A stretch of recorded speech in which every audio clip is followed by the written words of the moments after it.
Aitaren eta Semearen eta Espiritu Santuaren izenean, jauna zuekin, senideok, aitor ditzagun humiltasunez gure pekatuak, misterio santuak behar bezala ospatu ahal izateko.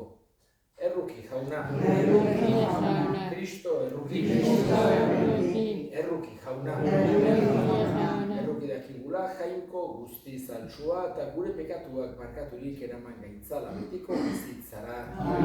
Egin dezagun otoitz, hoi jainko zugan itxaroten dutenen indarra, entzun bihotzonez gure otoitza eta zugabe gizakiaren ahulezia ezpaita ezertarako gai, emaiguzu beti zure graziaren laguntza, zure aginduak betez, zuretzat atsegingarri izan gaitezen, gogoz eta egitez.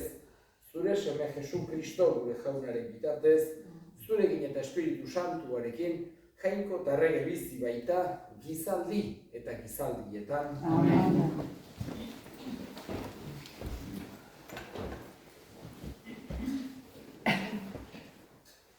Erregeen liburutik, ona zer gertatu zen, jaunak Elias haize zurrunbilo batean zerura zeramalarik. Bazijoa zen Elias eta Eliseo Galgalatik eta Jerikora iritsi zirenean, Eliasek esan zion Eliseori, egon hemen, jaunak Jordana bialtzen hauni, baina Eliseok erantzun, ala jangoikoa eta ala zu, ez dizut joaten utziko.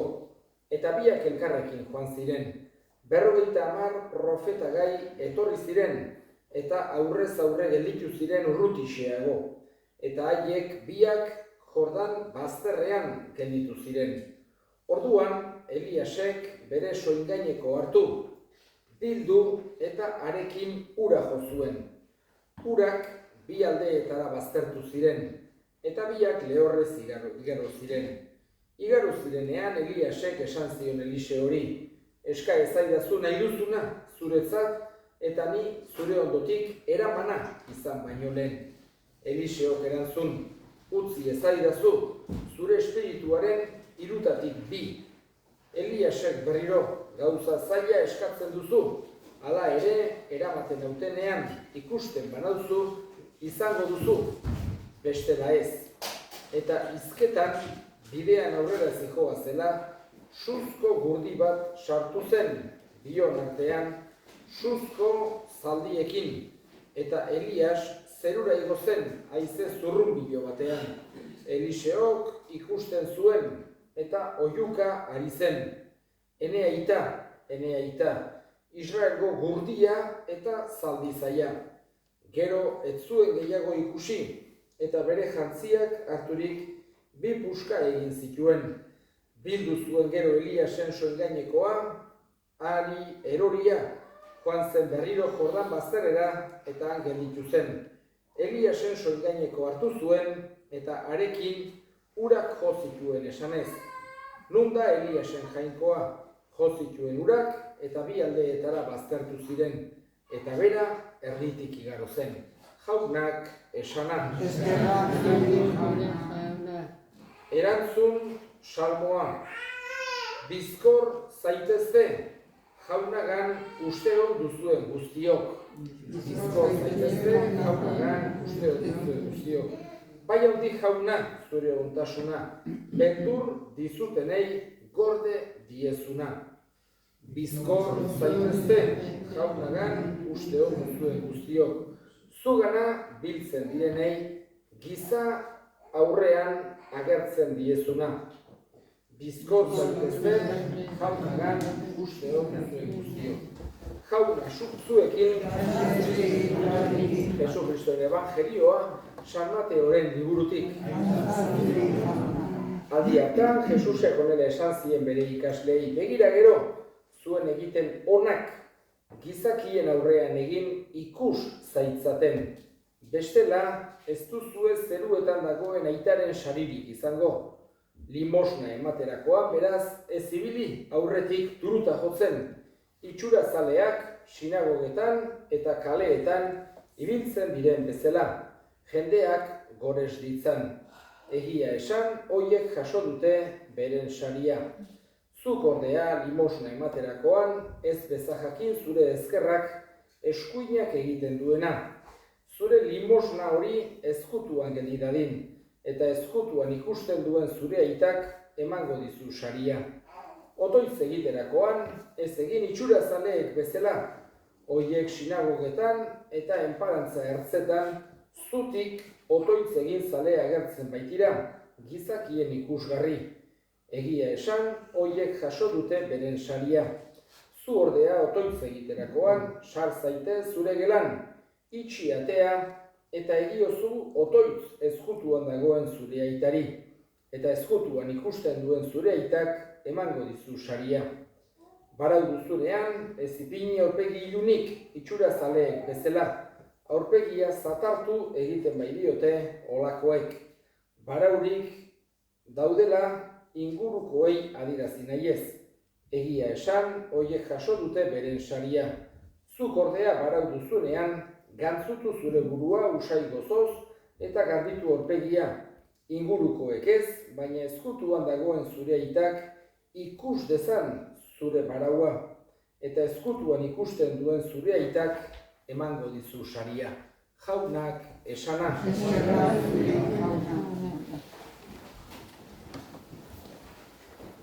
Jesusen irakaspenetan askotan agertzen zaigun errealitatea da, berak ez diola erreparatzen kanpoko itxurari, azaleko itxurari.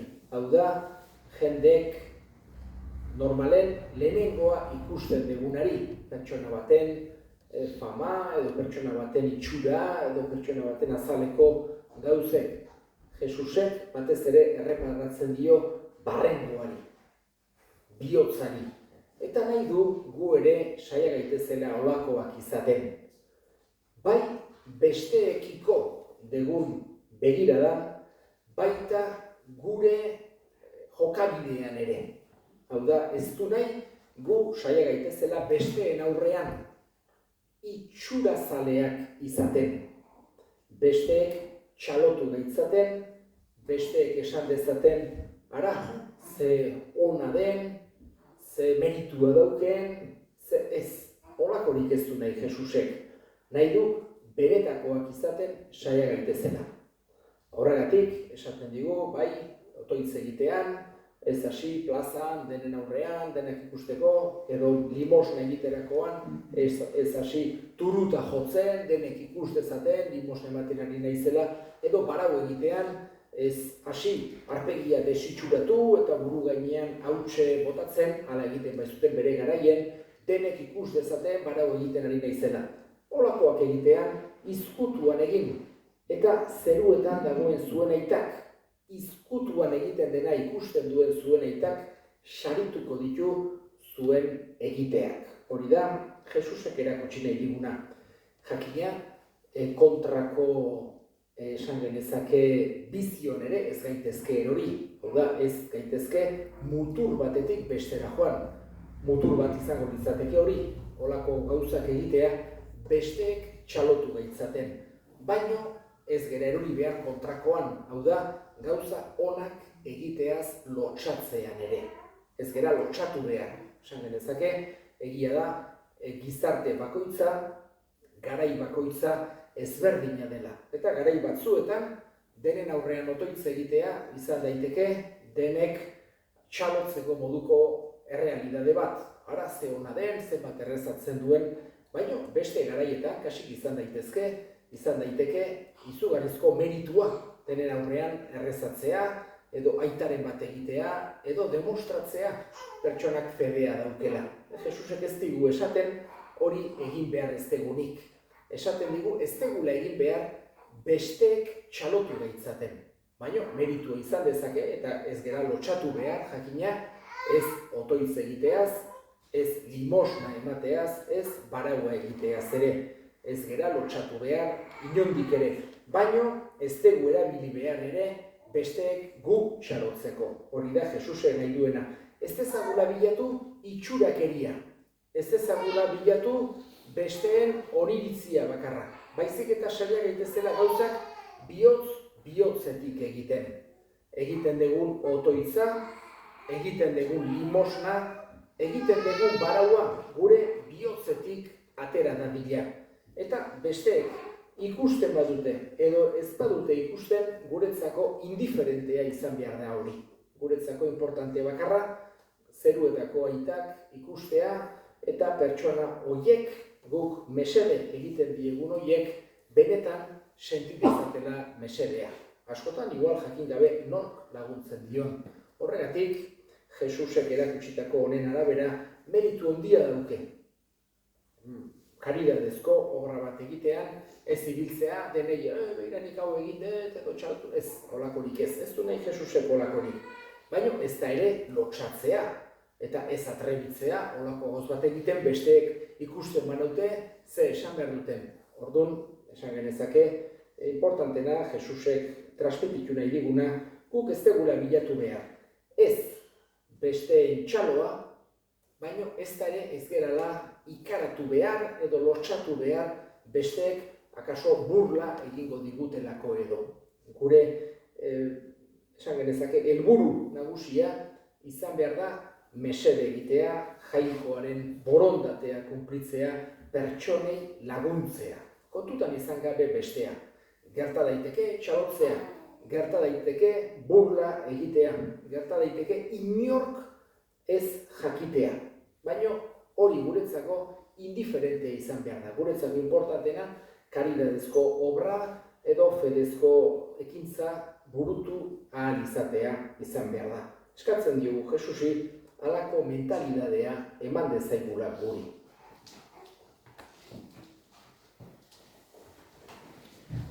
Eta egin ditzagun orain gure eskariak. Eskatuko dugu gaurko egun honetan munduan zehar gaixorik dauden guztien alde. Jangoikoak bere indarra eman dezaien, eska dezaiogun jaunari. Gure hildakoak ere kontutan hartuko ditugu, gaurko meza santuan bereziki Batiste Urkiola eta Andres Zestau. Jaunak bere baitan hartu eta handik gure alde egin dezaten, eska dezaiogun jaunari. Entzun aita ona bihotzez egiten dizkizugun eskariak Jesu Kristo gure jaunaren bitartez.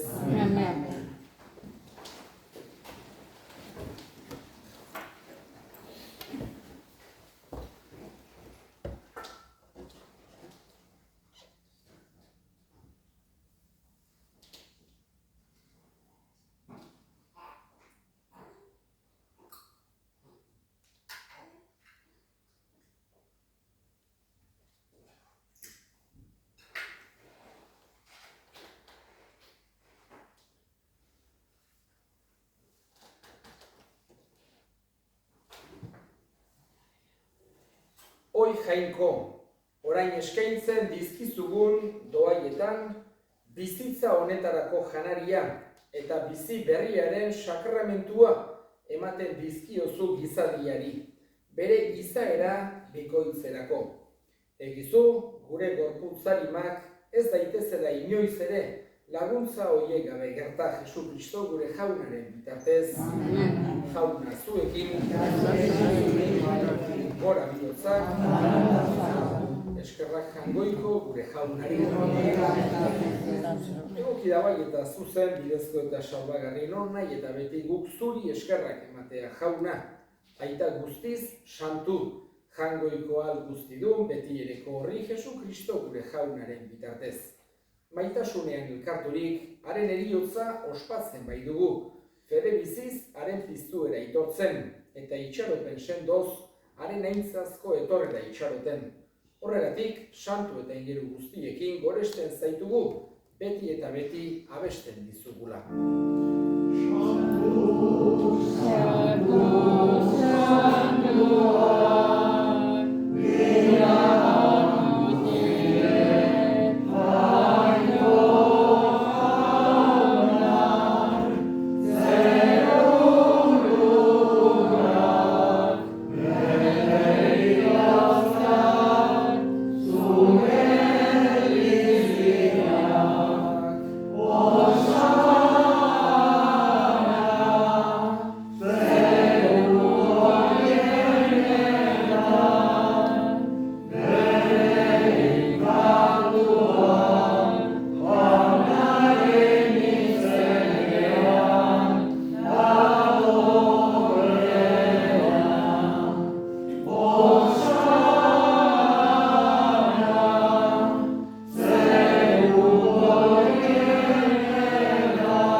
jauna, eta santutasun guztiaren iturri.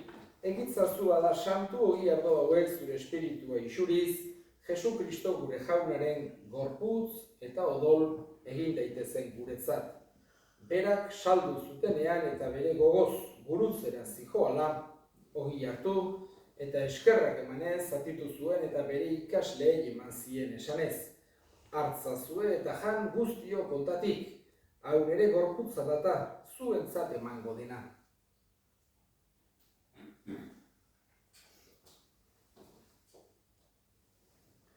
Era berean, afalondoan kaliza harturik, berriz ere eskerrak emanez, bere ikasleei eman zien esanez.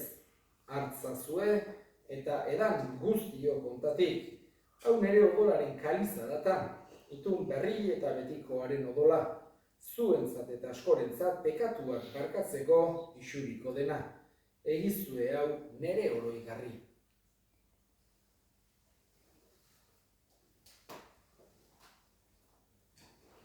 Hau da, sinismenaren misterioa.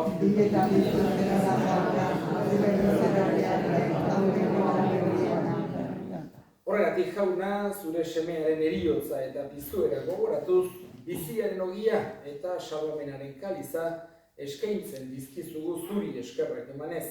Andarean zure sarbitzari onartu gaituzulako. Eta apalki eskatzen dizugu, Kristoren gorputza eta odol hartzen ditugunok Espiritu Santuak bat egin gaitzala. Izan gogoan jauna mundu guztian zabaldurik dagoen zure eliza. Eramazu meitasun osora Frantzisko gure ita santuarekin, Florentzio gure hartzaiarekin eta eliz gizon guztiekin batean. Era berean, izan gogoan jauna, pizteko itxaropenean joan diren gure senideak eta hildako guztiak ere. Bereziki, Batiste, Urkiola eta Andres Zestau. Arritzazu zure aurpegiaren argitan. Errukizak izkigu arren, guk guztio betiko bizia irits dezagun. Jainkoaren ama Maria Virginia doatsuarekin, San Jose bere senarrarekin, apostolu santu egin eta gizaldi guztietan, zure adiskide izan diren santuekin haiekin batean gore zaitzagun, Jesu Kristo zure semearen bitartez. Honen bitartez, honekin eta honengan, zuri aita jangoiko guztidun horri Espiritu Santuarekin batean, ospeta hitza guztiak gizaldi eta gizaldi guztietan. Salbatzaileak aginduta erakutsiari jarraituz, bildur gabe esan dezagun.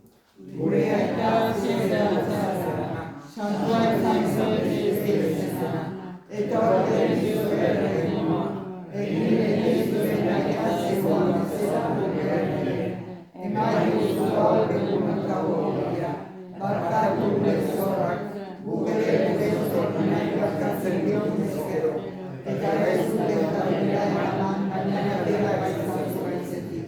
Atera gaitzazu jauna gaitz guztietatik emai guzu pakea, gure egunotan. Zure errukiari esker, pekatutik garbi bizi gaitezen eta estualdietan sendo, betiko zorionaren itxaropenean Jesu Kristo gure salbatzailea, noiz etorriko den zai gaudela. Jesu Kristo gure jauna, zu esana da apostoluei pakea uzten dizuet, nere pakea ematen.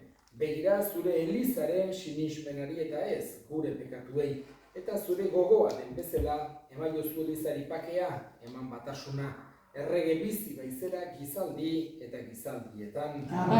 Jaunaren pakea beti zuekin. Zue pakea elkarri.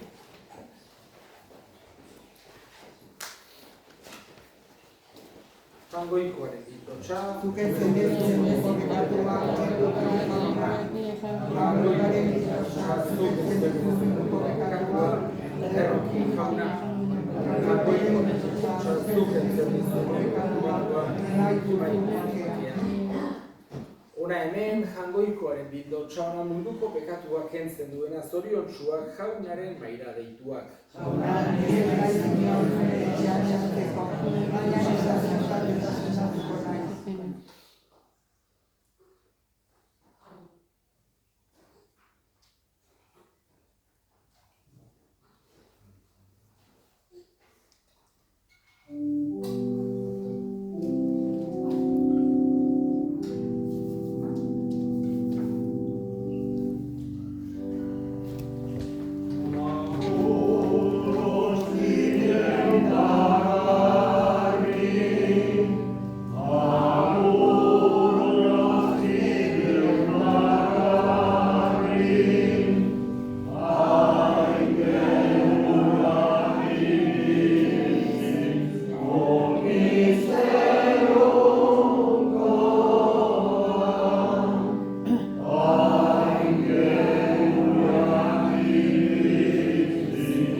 Egin dezagun otoinuz.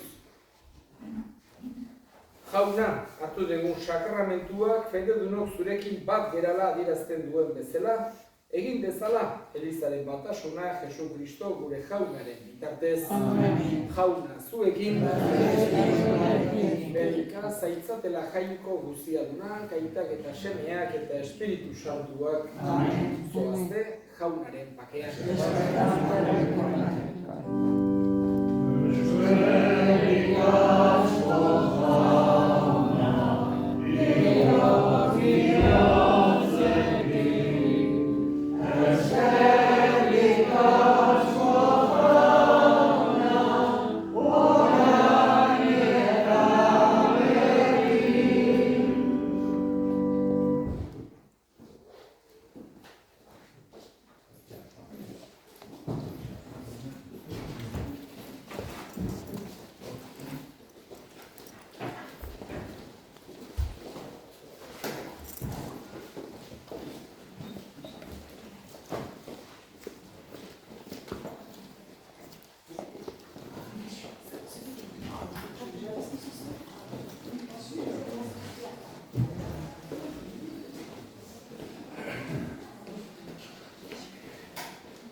Porque verán ya, siempre diga, yo lo voy a comentar.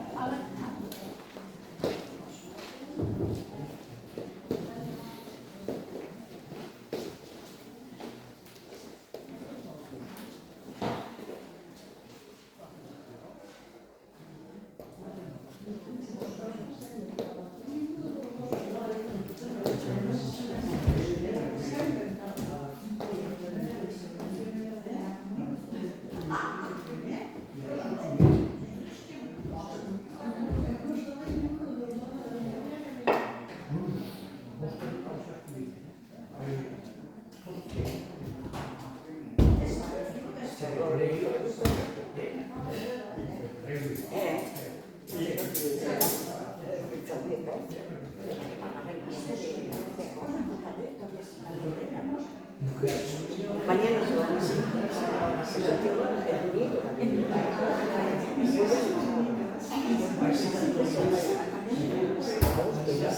Es relámpago, pero yo aprovecharán bien. Ya le explicarán los